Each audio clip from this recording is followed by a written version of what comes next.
Olá, irmãos, boa noite. Aqui é Ronaldo Costa, do canal Vida no Espírito. Para você que está me ouvindo agora pela primeira vez, nós já temos aí 2 vídeos que tem o tema como o Espírito Santo e a Conversão, parte 1 e parte 2. Hoje nós queremos falar sobre a pessoa do Espírito Santo. Tá bom? Seja muito bem-vindo e vamos começar então contando uma história de um aluno que perguntou ao professor de teologia: professor, eu não tenho dificuldades para entender Deus Pai, Também não tenho dificuldades para compreender Deus Filho, mas eu tenho muita dificuldade para compreender o Espírito Santo. Eu fico meio como que andasse na neblina, sem saber o que pensar. O professor compreendeu muito bem, E quantos de nós, enquanto cristãos, também tem essa semelhante experiência? Não é verdade? Temos as nossas orações, seja para a Virgem Maria, seja para o Senhor Jesus, seja para o Pai, mas poucas vezes a gente se relaciona com o Espírito Santo. Paulo teve uma experiência muito semelhante em Atos 17, 23. Até ele falou assim para as pessoas nesse capítulo: ao Deus desconhecido que adorais sem conhecer, eu vou-lo anuncio. E hoje é esse convite para nós, para a gente aprender um pouco mais da pessoa do Espírito Santo. Tenho certeza que você vai pensar: meu Deus, esse Espírito Santo é uma pessoa que está agindo poderosamente. Porque o Espírito Santo para Paulo, irmãos, Paulo o entendia como uma pessoa distinta do Pai e do Filho, porém uma pessoa.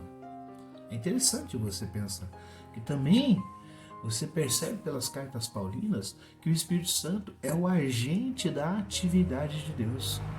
Quando Deus se revelava no meio do seu povo, quando Deus mostrava o seu poder maravilhoso no seu povo, era o Espírito Santo que fazia isso acontecer, que fazia isso tornar realidade. Queremos elencar aqui algumas ações dessa pessoa do Espírito Santo ao longo da Bíblia. Acompanha aí, A conversão dos Tessalonicenses acontece pela ação do Espírito Santo. Veja lá em 2 Tessalonicenses 2,13. Vai perceber ali Paulo falando: olha, Tessalonicenses, a conversão de vocês se deu pela ação do Espírito Santo. Um outro momento é quando acontece a revelação da salvação. Vem por intermédio do Espírito Santo. Assim nos ensina em 1 Coríntios 2,10. Assim nos ensina Efésios 3,5. Eu convido a você. Você vai perceber que pela ação de buscar na Bíblia essas passagens e perceber como o Espírito Santo vai lá dentro dos corações. Até mesmo as pessoas que, para perceber como é que é essa salvação de Jesus, essa revelação que vem para o nosso coração, se dá pela ação do Espírito Santo. A pregação de Paulo também era acompanhada pelo poder do Espírito Santo. Olha só, em 1 Tessalonicenses 1,5 relata isso. Ele vai falar disso. Inclusive tem uma passagem do Atos dos Apóstolos que Paulo está pregando e tem um sujeito que está dormindo. E cai. Cai lá do 5º andar, ou 4º andar, não recordo precisamente. Mas ele cai e morre. Como Paulo estava pregando e muitas pessoas receberam o Espírito Santo naquele dia, eis que aquele menino morto foi ressuscitado pelas mãos de Paulo, pela ação do Espírito Santo. Esse é um exemplo de como é que a pregação de Paulo era acompanhada pelo poder do Espírito Santo. Pelo Espírito Santo também, meus irmãos, os romanos deveriam fazer morrer as práticas pecaminosas. Vocês vão ver isso em Romanos 8,13. Vale você lembrar aqui, eu quero fazer um gancho aqui. A gente estava falando nos vídeos anteriores nossos sobre o Espírito Santo e a conversão. E lá a gente falava sobre seguir as inspirações do Espírito Santo. Olha só os romanos aqui sendo alertados pelo apóstolo Paulo em Romanos 8,13, que é pela ação do Espírito Santo que eles vão abandonar as práticas pecaminosas, eles iam se converter. É assim também conosco. Por quê? Porque a obra do Espírito Santo, ela se opõe à carne. E quando você vive sendo conduzido pelo Espírito Santo, você vai buscar as coisas do alto. Automaticamente você vai abandonar as coisas da carne. Todas essas ações, eu pergunto para você, são provocadas por quem? Vale a pena você acompanhar essas leituras e perceber quem é que provocou essas ações. Quem é que está por detrás disso? você vai perceber o Espírito Santo, a pessoa do Espírito Santo ali. Olha, se a gente puder ir mais fundo ainda, vamos lembrar quando Jesus expulsava demônios, algumas pessoas chegavam ali e acusavam Jesus, dizendo que ele estava agindo sob o espírito de Beelzebul. Foi naquela passagem que Jesus fala assim que todo pecado é perdoado, exceto o pecado contra o Espírito Santo. Mas olha, eu queria que você se atentasse. Olha só, Mateus 12, 28. Que versículo, que resposta que Jesus dá, que nos faz entender por que o Espírito Santo é uma pessoa. Olha a resposta de Jesus, ó. Mateus 12, 28. Mas se é pelo Espírito de Deus que eu expulso os demônios, então chegou para vós o reino de Deus. Tá vendo?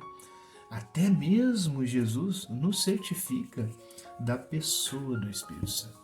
Ele mesmo fala que é pela pessoa do Espírito Santo que ele expulsa os demônios. Quando a gente conhece Jesus, eu queria que você voltasse lá na sua experiência de fé. Quando você conheceu Jesus, eu conheci Jesus no dia 21 de fevereiro de 1999. Recordo precisamente dos sentimentos, dos pensamentos que me invadiram.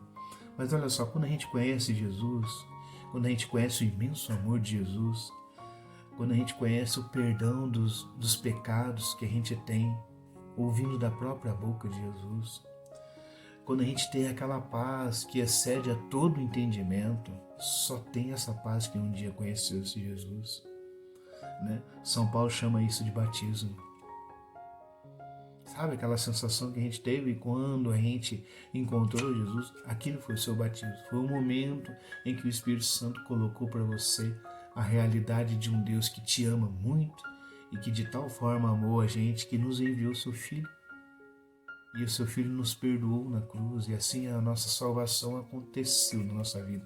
Apesar de ter sido uma realidade histórica que aconteceu há tantos anos atrás, ela é eterna, ela marca o coração.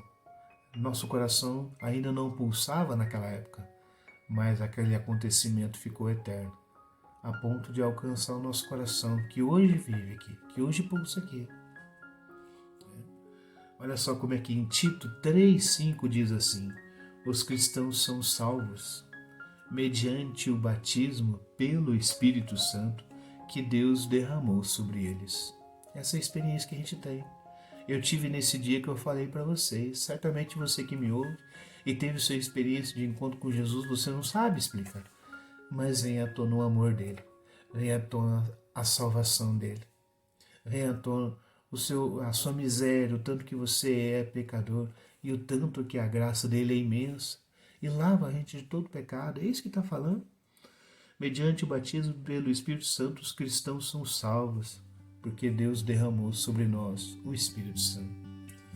Lembra daquela música da Celina Borges? Lava-me, ó Senhor, nos teus rios. Lava-me, lava-me, lava-me nas águas que curam, águas que limpam, águas que acalmam, águas que purificam. E é nessa experiência de receber esse Espírito Santo que faz em nós tanta graça, que faz em nós tanta bênção. Toda a nossa vida cristã vem pelo Espírito Santo, né? E se isso não for suficiente para você, meu irmão, então a gente vai colocar aqui outras passagens mais breves para que você vai. O Espírito Santo perscruta todas as coisas, está lá em 1 Coríntios 2,10.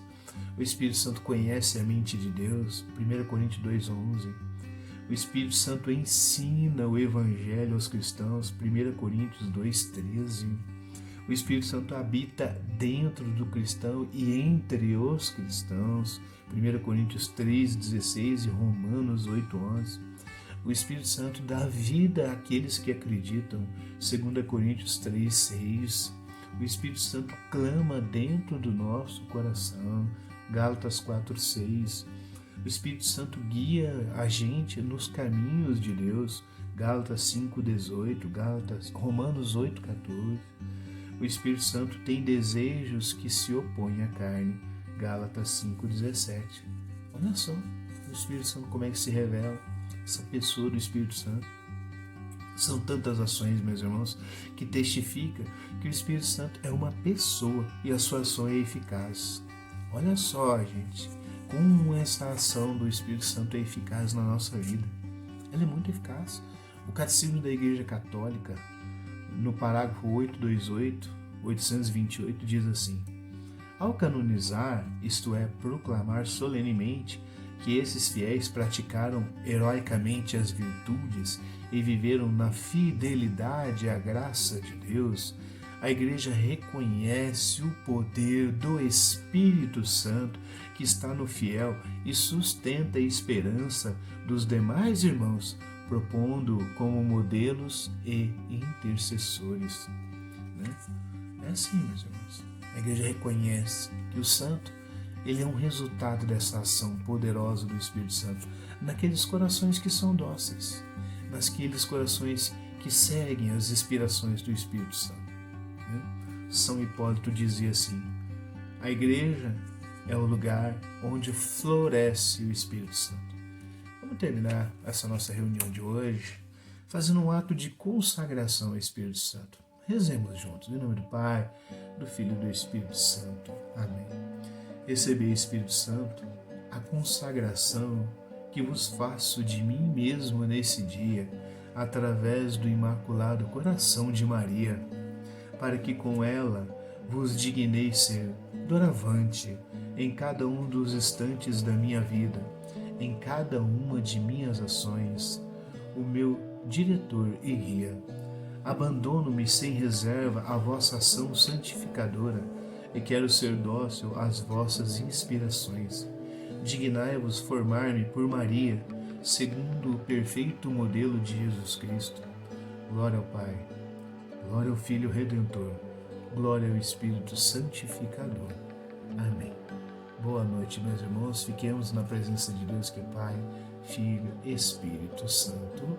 Amém.